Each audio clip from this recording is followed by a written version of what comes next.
I got that animal ambition. I got that animal ambition. I got that. What's up, y'all? Smoak here. What's good? In this video, I'm gonna be reacting to Cultaholic wrestling video, and 10 times Vince McMahon publicly buried WWE star. Now, for many that know the wrestling, not the wrestling business, but that knows wrestling, it has been publicly stated multiple times by, I guess, maybe many people, that Vince McMahon is indeed an asshole. I read Jim Ross's book, Under the Hat, I think it's called. It's in my bookshelf behind me back there. His experience, Vince McMahon, as a genius creatively he is in the wrestling business, right, with the business and the storylines, right. This guy is just a dickhead, and you know, he would publicly humiliate you in any way for whatever reason. Jim Ross seemed like a good guy. I don't know why Vince would get out of the way and like practically bully him. I think that's just weird behavior. He did it multiple times on TV to Jim Ross. Let me see. I forgot what it was, but Jim Ross, he, like, at one point he was like feeling sick. I don't remember if it was for bowel palsy or something else, but he did a segment on TV while Jim Ross was at home, and I guess he said he was watching Raw, and it was just like Vince, like, he pretended he was performing an operation on Jim Ross. I guess he was doing something on his ass, right, operation wise or whatever, storyline. He was just putting like random stuff out his ass, right, just like making fun of Jim Ross. I don't know what that was about. That's just weird behavior, but I mean, yeah, that's the type of time Vince be on. He could be a good boss to work for, but he's just an asshole, period. So yeah, let's dive right in. There are many ways that Vince McMahon could choose to indirectly bury a WWE star. He could, for example, have them go out there and participate in an angle or match that had no chance of success, or he could instruct his commentators to run them down from the announce table. There are many ways of burying a talent like this, but on rare occasions, McMahon would choose to take the direct route and simply speak his mind in a public setting. I'm Sam Driver from Cultaholic Wrestling, and these are 10 times Vince McMahon publicly buried WWE stars. Join us.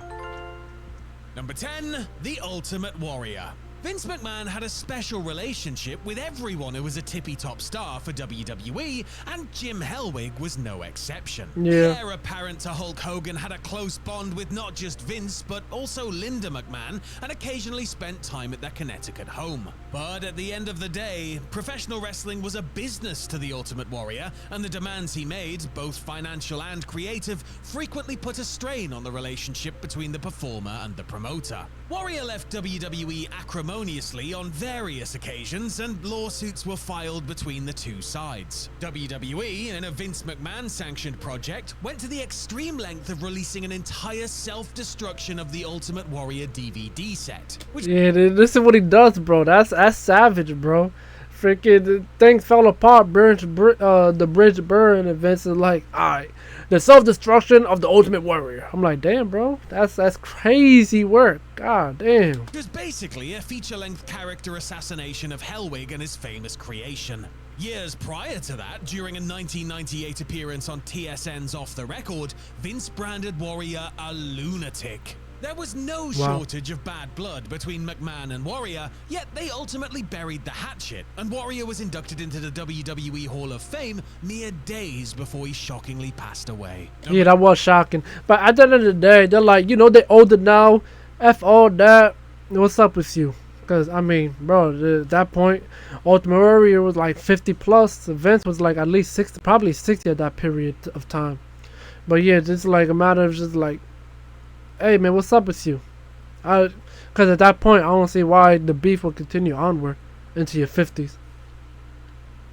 9, Jesse Ventura. Yeah, Jesse While they were Ventura. very different as people and performers, the Ultimate Warrior and Jesse Ventura shared that they were unafraid to tangle with Vince McMahon backstage, or, as it transpired, in the courtroom. The Body famously attempted to get the WWE locker room to unionize ahead of WrestleMania 2, before Hulk Hogan stooged off the plan to McMahon, who was furious that Ventura had tried to rally the troops against him. In 1991, Jesse sued McMahon and WWE over royalties he claimed he was due but had not been paid. Yeah, I heard this in an interview. With Ventura, awarding him over $800,000. In response, McMahon vowed that the Body would never appear on WWE programming again, and WWE later removed Ventura's commentary from subsequent home video releases in order to avoid paying him more royalty money. During the aforementioned 1998 appearance on Off the Record, McMahon said that Ventura was overrated at the time and is still confused about his place in history in the WWF.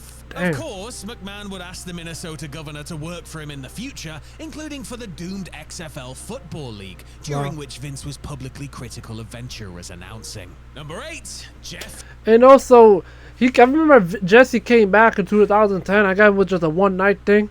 It was 2009. He was the he was one of many guest hosts right during that period when they didn't have a general manager, so they would have like a special guest host to like control Raw for the night. Jesse Ventura was one of them, and in storyline at least, he's the reason why Sheamus became #1 contender for the WWE Championship. Now, because at that point, I was like, that was Sheamus's rookie year, and then he won a battle royal, right, made up of guys who never was or given opportunity for the world title. And Sheamus was obviously among them, being a rookie. And he won the Rumble, who won the Battle Royal, and then eventually beat John Cena in a tables match to win his first WWE title.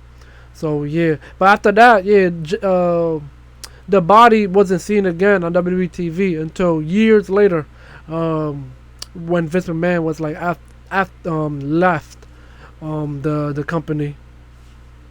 Jarrett. Fair play to Jeff Jarrett, who walked out on Vince McMahon and the WWE not once, but twice. The first time, Double J left over creative frustrations, returned after about 5 months, and then left again a couple of months after that. Following a one-year run in WCW, Jarrett re-signed with WWE, only to once again walk away a couple of years later. This time, the Chosen One demanded he be paid a large amount of money he was owed in order to drop the Intercontinental title to China at No Mercy 99 prior to going back to WCW. It should come as no surprise that McMahon was apoplectic both times Jarrett opted to walk away without giving proper notice. And when Vince bought WCW in March of 2001, he hadn't forgotten the former IC champion's actions. Of course not, bro. On the historic Raw Nitro simulcast, McMahon suggested that Jarrett would no longer spell his name Jeff, but capital G, O, N,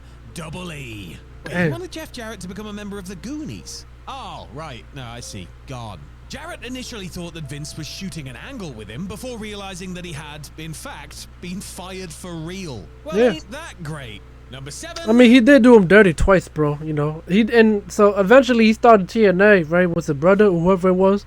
So, he tried to stay away from WWE as far as possible.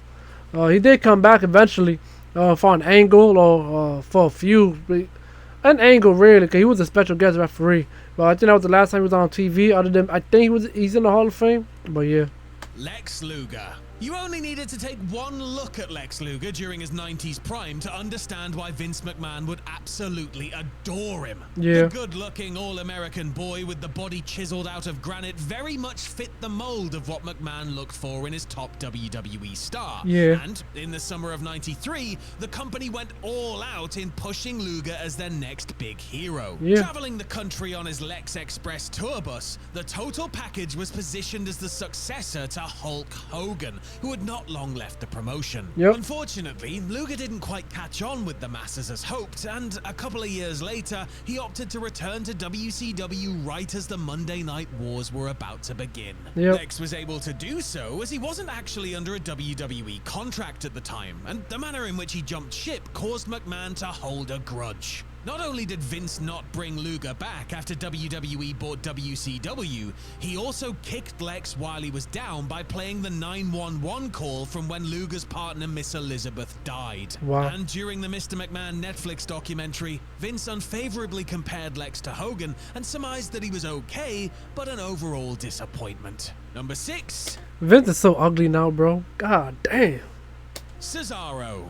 At WrestleMania 30, Cesaro soaked in the adulation of tens of thousands of fans after he eliminated The Big Show to win the first ever Andre the Giant Memorial Battle Royal. 8 months later, Vince McMahon went on Stone Cold's podcast and publicly declared that the Swiss Superman lacked the charisma and verbal skills to become a main player, before concluding that he simply didn't have the it factor. Needless to say, Cesaro, who listened to the podcast while driving to the next town, was not entirely happy with McMahon's assessment and later said that he couldn't disagree more with the chairman's comments. The very next day, Cesaro walked into Vince's office, simply said "challenge accepted," and set about trying to grab the metaphorical brass ring that Vince McMahon claimed his roster full of millennials were unwilling to reach for. Vince did say that the former US champion was a tremendous physical specimen, but many people thought his overall comments about Cesaro were harsh, while pointing to the inconsistent booking that had not exactly helped his cause to get over. Number 5, Randy Orton.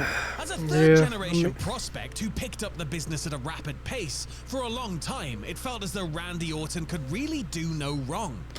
I mean, I'm sorry, but that Cesaro thing, though, I mean, I was expecting something more harsh. I guess he did bury him in a way.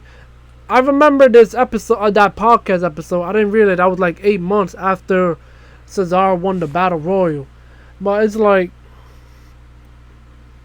because he gave Jack Swagger a chance to be champion, right? To be world champion.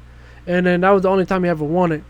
You telling me he could not give him the same opportunity to Cesaro? Because Jack Swagger, he was doing this thing in ECW, won the ECW championship. Cesaro, he came into the Metcard scene on, I think it was Raw, I believe, and just like worked his way up. I mean, I don't know. I guess he's seen what he's seen from his mid-card scene, but it's like you've seen Jack Swagger work in ECW. Jack Swagger wasn't even that bad, anyways, but it's like they just stripped him off of his charisma and wanted him to be a serious tone. Like he got rid, like Vince or whoever got rid of Jack Swagger's character, but it's not even about Jack, it's about Cesaro. Bottom line, I mean, he was interesting enough, right, to be in the main event scene. Whether he did or not, I'm not sure, because this must have been at least 2013 or 14, so I wasn't even watching at this period. But yeah, but it seemed like when I read about Cesaro, he was just hovering in the mid-card scene before he left. In the face of reports that the Legend Killer's backstage attitude left a lot to be desired, Orton continued to receive push after push and got a pass for various indiscretions that would have got lesser stars fired on the spot. But acting out or terrorizing his female co-workers weren't the evils that caused Vince McMahon to go off on Orton on the May 16th, 2005 episode of Raw. Hold up, man. Hold up. Wait. This is the picture that was being shown when he was saying all these things, bro. That's diabolical, bro. Man, freaking, I don't know. Because at that period of time, too, who wasn't harassing the divas, right, in the locker room? Like, come on, let's be for real now. Whether Randy was taking it too far, I don't know. But acting out or terrorizing his female co-workers weren't the evils that caused Vince McMahon to go off on Orton on the May 16th. He said terrorizing the female workers. That's crazy. 2005 episode of Raw. Losing weight was. Randy was fresh off shoulder surgery when he came out for a promo, ostensibly to build to a future match with Batista, while claiming he was ineligible to be drafted due to being on the injured list. McMahon then came out to not only contradict Orton on the draft thing, but to rip into the former world heavyweight champion for his weight loss. Vince roasted Randy for having a neck like a stack of dimes before asking him if he was on some sort of anorexic diet. Nope, there was absolutely no pressure from Vince for his wrestlers to be as muscular as humanly possible at all times. None whatsoever. Number 4, that's cool. Tajiri and Rhino. In the summer of That's just 2003, him Vince giving McMahon him the hit push. the road with the SmackDown crew and made a series of appearances at non-televised house shows in a bid to boost flagging attendance figures. As well as performing on the shows themselves, McMahon got to watch what was going on firsthand, something that would spell bad news for Tajiri and Rhino. The Japanese Buzzsaw and the Man Beast were in the middle of their match in Uniondale, New York on August 31st, when McMahon marched out and told both of them to return to the locker room immediately. The crowd had been chanting boring while Rhino had Tajiri in a chinlock, and the former ECW heavyweight champion had,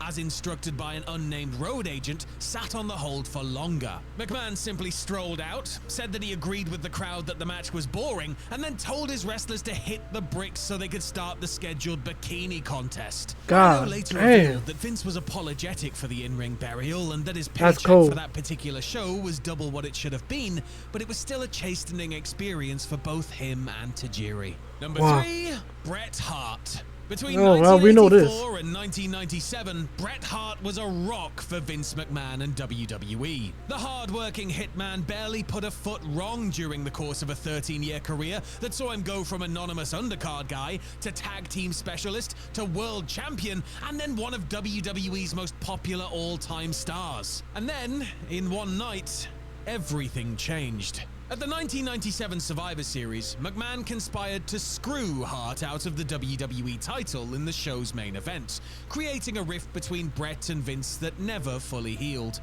Was McMahon remorseful for what he'd done to one of his loyal soldiers? On the contrary, Vince put the blame on the excellence of execution himself, famously claiming that Bret screwed Bret in an interview broadcast on Raw. Yeah. After that fateful night in Montreal, McMahon was far from shy when it came to sticking the knife in on a performer he tried to paint as a bitter man who took himself far too seriously. There were many cases of Vince burying Bret in public and vice versa, to be fair, and WWE were even planning a self-destruction-like DVD entitled Screwed before fences were mended enough for Hart to join the project and accept a Hall of Fame induction. Number 2, Hulk Hogan. There's an argument to be made that WWE's mid-80s national expansion might not have worked, and certainly might not have worked as well, if it wasn't powered by Hulkamania. Hulk Hogan was the guy for McMahon during that particular decade, and continued to be.